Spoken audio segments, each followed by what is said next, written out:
My name is Mike, and I built a $600,000 stock portfolio in just 4 years. And this one simple move is about to add another $375,000 to my net worth.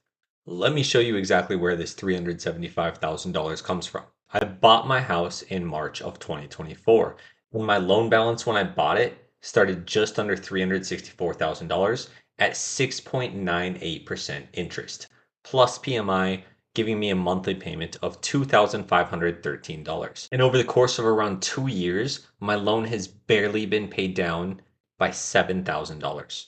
This is because I have almost a 7% interest rate and I'm paying $97 in PMI every month. PMI is just private mortgage insurance, and it was created after the 2008 housing crisis as insurance for the bank in case you default on your mortgage. I don't think that it's worth saving 20% to buy a home just to avoid it. You can often get it removed within just 2 years, which I'm about to show you. Let me show you how I'm about to save $375,000 so you can do the same. Here, I'm about to be refinancing my house. My new mortgage is going to be $372,000 at just 4.25% interest on a 15-year loan instead of a 30-year loan. And the real beauty is cutting my mortgage duration in half is going to cost less than $300 per month. This one move is going to save me over $375,000 in interest paid to the bank over the life of the loan. I'm going to deep dive into the numbers at the end of the video, but I bet you're wondering how I'm getting such low interest rate. Let me show you exactly how I did it so that if you're looking to buy a home or refinance, you can do the same. I'm a real estate agent and I'm looking at interest rates to serve my clients and myself every single day. There's an app that's completely free and it's called Mortgage News Daily. If you're looking to buy a house or refinance, I'd recommend that you download it and it updates daily. Comment below if you didn't know this. Here's the mistake that most people make. Most lenders want to keep refinancing you over and over, so they're not going to suggest what I'm about to show you, and they hide this secret, claiming that when rates come down more, you can just refinance again and pay them more money. Here's the problem with that. Every time you refinance your loan, you're paying additional closing costs, origination fees, underwriting fees, title fees, processing fees, and more. Not only that, but you're resetting the clock back to zero. When you refinance, now the majority of your payment is going to start going towards interest. And as the loan matures, more and more of the payment will start to go towards principal. Here's the secret that lenders aren't going to tell you.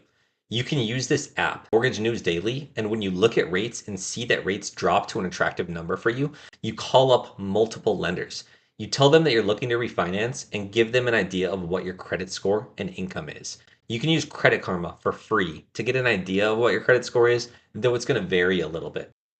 Another thing that most people don't know is that you can shop multiple lenders in a short period of time, such as 14 days, possibly more, without further impacting your credit score. Here is the trick that they're never going to tell you. If you ask for both 15-year and 30-year mortgage rates, just jot them down and compare them.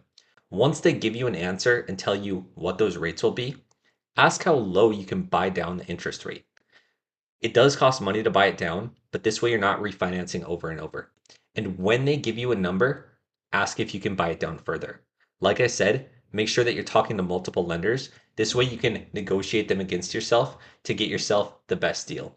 And what you want to do is you want to look at the sheet from all of them and see if there's anything that you can get reduced, such as services you can shop for here.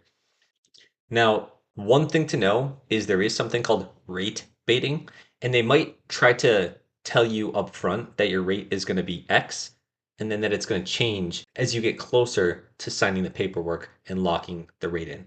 So make sure that once you find who you want to move forward with, ask them to lock the rate immediately. Make sure to like this video as a free way to support the channel and get this message out there to help more people.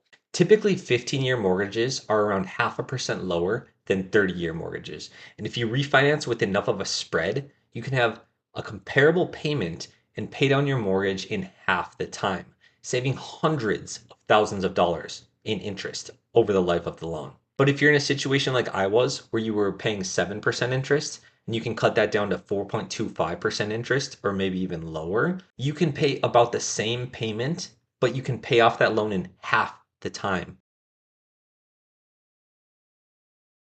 The majority of your payment is going to go towards principal. Very little will go towards interest. Now, let's dive into numbers.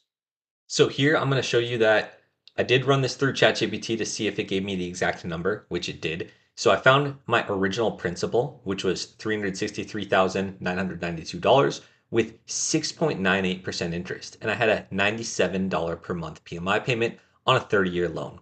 Now I'm refinancing, and I'll show you in a moment that it is going to be a 4.25% interest rate with a $372,000 mortgage on a 15-year payoff.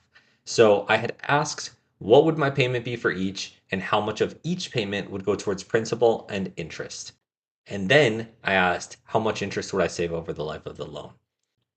So here you can see that my loan, interest rate, and PMI all match up. Now, when I look at my monthly payment with PMI and I go to my actual mortgage statement, you can see right here that it does add up. It's a couple cents off. And the problem with having such a high interest rate on a 30-year mortgage is that you almost exclusively pay interest and you get almost no principal pay down. Now, keep in mind that this was at the beginning of my loan, so now my principal gets paid down about $338 per payment, which isn't much better. Over the life of the loan, I would have paid $506,000 in interest. And this doesn't include PMI. Here, this is my last statement for the year. I had paid $30,000 in total, and I had paid under $4,000 of principal. I had paid $26,000 in interest and PMI. That is absurd. Almost nothing that I paid went towards the principal. This is the reason that I'm doing this. Here's my estimated payment, $2,798.48. And here you can see that that matches up perfectly. My 15-year loan with $372,000 at 4.25% interest rate on a 15-year term gives me the exact same payment that my refinance estimate shows me. Now the power here is that instead of paying just $338 in principal with each payment, I'm going to be paying $1,480 in principal with every payment. That's around 4 times as much going towards the principal. Now, as far as interest on the loan, my old loan would have been $506,000 in interest, and my new loan is going to be just $131,000 in interest. And it's going to be paid off like 15 years sooner. Some of you might be wondering if the money would be better off invested. So what I mean would be if I were to not refinance the mortgage and I were to invest the difference, which is roughly $300 per month, let's see what that would look like. So at a 10% interest rate, that $300 per month contribution over 15 years would turn into $124,000. Remember that I was going to save $375,000 in interest. Not worth it. At a 12% interest rate, still just $149,000. Often I do projections at a 14% interest rate. At a 17% interest rate, it still isn't worth it. At a 21% interest rate is where it starts to make sense. So I would need to earn an average of a 21% return for the next 15 years for this to make sense for me to not refinance and instead invest the difference. Let me know if you liked hearing about real estate. See you next time.